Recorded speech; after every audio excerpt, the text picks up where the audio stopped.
A first of anything is a beginning, and so it is with the steps. The first step is the beginning of the recovery process. The healing starts here.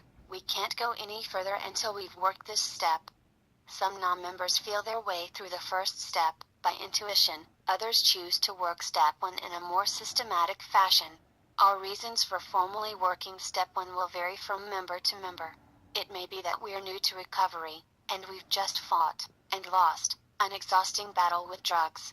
It may be that we've been around a while, abstinent from drugs, but we've discovered that our disease has become active in some other area of our lives, forcing us to face our powerlessness and the unmanageability of our lives once again.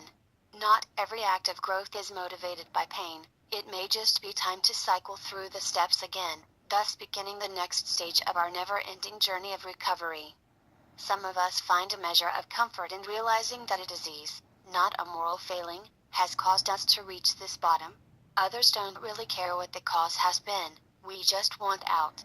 Whatever the case, it's time to do some step work, to engage in some concrete activity that will help us find more freedom from our addiction, whatever shape it is currently taking.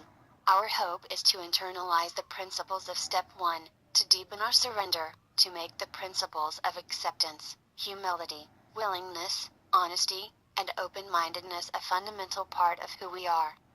First, we must arrive at a point of surrender. There are many different ways to do this. For some of us, the road we traveled getting to the first step was more than enough to convince us that unconditional surrender was our only option.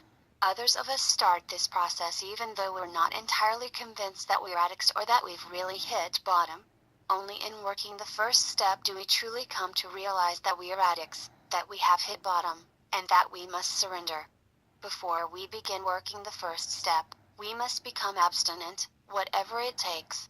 If we're new in Narcotics Anonymous and our first step is primarily about looking at the effects of drug addiction in our lives, we need to get clean. If we've been clean a while and our first step is about our powerlessness over some other behavior that's made our lives unmanageable, we need to find a way to stop the behavior so that our surrender isn't clouded by continued acting out.